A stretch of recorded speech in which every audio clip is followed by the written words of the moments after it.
society organizations have played a critical role in addressing the issues in education. Teach for Nigeria recruits some of the highest performing youth to the teaching profession. And Teach for Nigeria really is a non-profit organization that is focused on addressing educational inequity.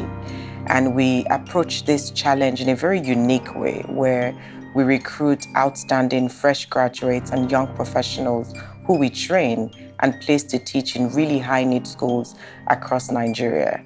At the core of the work that we do is a strong belief that to really address educational inequity and inequality requires us really building a critical mass of dynamic, passionate, committed leaders who will dedicate themselves to addressing the different issues within the educational sector and the educational space. Organizations like Budgit work to track funding allocations for education in Nigeria. Budgit is a civic tech organization working to advance the cause of fiscal transparency and accountability in Nigeria. The long and short of that is ensuring that public resources work for the good of the public, right? The revenue generation, our spending, our planning, that is people-centered, and that government is efficient in service delivery. And also on the side of the citizens too, we work to empower citizens with information, with data that is required for them to be able to engage and participate in governance. Civil society organizations also become low-cost educational institutions like Knosk N100 a day school, providing high-quality education to marginalized communities in Kuje at the nation's capital. I'm the co-founder of the Knosk N100 a day charity secondary school in Kuje. It's a full secondary school, but it's designed for children from low-income families, children of minimum wage earners, children of unemployed parents, sick parents, widows, people essentially who are having it difficult, to ensure that their kids have stayed in school. So we designed the school to provide quality education to them. So for N100 a day, the children get books, uniform, 1 meal a day, and the girls get monthly sanitary pads. Nigeria, a large country with a great population, the largest in Africa by current accounts. But according to UNICEF, a staggering 10.5 million children in the country are not in school, even though some aspect of education is officially free and compulsory. About 30% of the country's population are illiterate. Much alarming is the ratio by the United Nations Educational, Scientific, and Cultural Organization, UNESCO, indicating that 1 out of every 5 Nigerian children are out of school. First and foremost, we have the problem of enrollment, where in certain parts of the country, children are not showing up at all. Many of them, the reason could be that parents who aren't educated don't quite see the value for it. But we're increasingly seeing that particular situation, the numbers of those kinds of families are reducing. So we're now having challenges with situations where there's been insecurity, and so parents don't feel that school is safe for their children. So we have problems that have come from way back and continue to consolidate on themselves. And right now we have about 10.6 million children that are out of school. The issue of quality of education, I think that is one of the major issues and challenges that we face. You find out that yes, there are out of school children, but even those who go to school or who are said to have been certified have gone to school at the primary level and secondary school at the university level.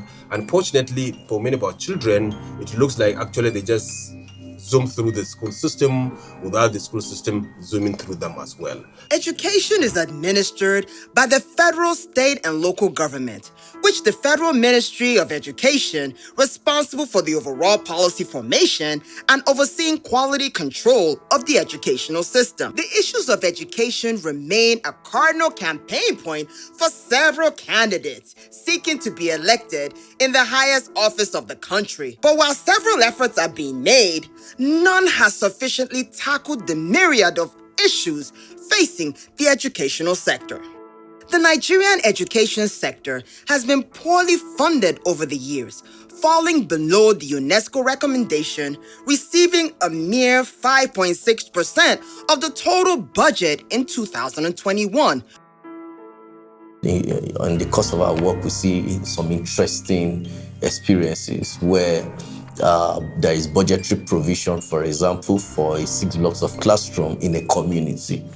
And then contractor go to site and build 2 blocks of classrooms. And the community will still be thankful and dance and celebrate their honorable or their representative that he has done them well.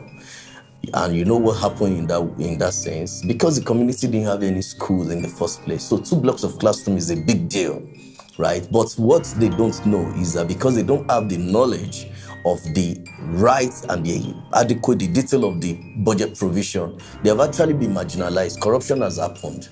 We need to revamp education. That's it. And it's not only the responsibility of the government. All hands have to be on deck.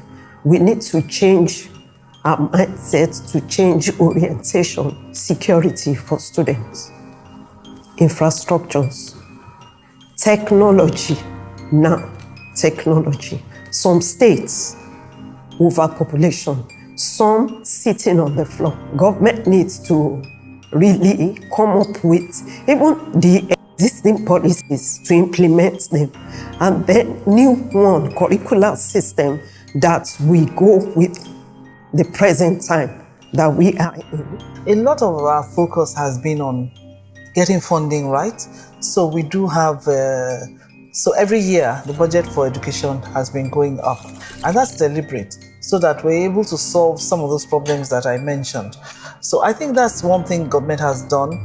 Government has deliberately invested in infrastructure because it's not the major thing. The most important thing in school is teaching and learning. I accept that, but I also know that children should learn in a conducive environment.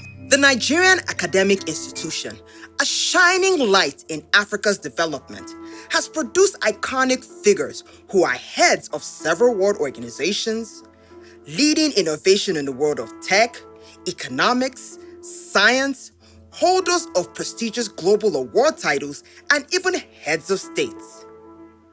These same institutions churn out graduates every year, which in most cases are unemployable, as the education received doesn't offer the skills for available job roles and are subjective to adaptive learning to survive. I was talking to one of the vice chancellors 2 days or 3 days ago, and I was empathizing with him because as a vice chancellor of a university, your real problem is to think of what is the big vision of this university. Where do I want to take this university to be? But unfortunately, they are dealing with what you may call municipal services, something that their own colleagues in other parts of the world will never think about. Okay, is the toilet running on my campus? Is there water for the children to drink? How much petrol am I using in order to run my generator? And we know that in many universities, the reality is that the overhead costs of the university cannot even pay for the petrol that they run their generators. There is still hope for the educational sector in Nigeria. If the government and politicians stop politicizing or treating education in the country with kid gloves, the government should work with civil society organizations who possess the research and determination to combat issues in the educational system. I think government should really see civil society organizations as a partner, towards the goals and the vision that they want to achieve. And the way that you would treat a partner is it's almost like a marriage. You're constantly communicating. You're creating spaces to hear them out. You're creating spaces to share data, to share the challenges. You're creating spaces to share what your intentions are, what your goals are, what you're working towards, and what have you. And so I believe that, a lot of the work that we're doing as civil society groups can be accelerated if government sees CSOs as true partners. The impact of education on the development of a nation and the youth who are meant to be tomorrow's leaders. This responsibility doesn't rest solely with the elected officials, but for citizens to join together and support and empower civil society organizations who are at the forefront in getting the sleeping giant of Africa back on its tracks.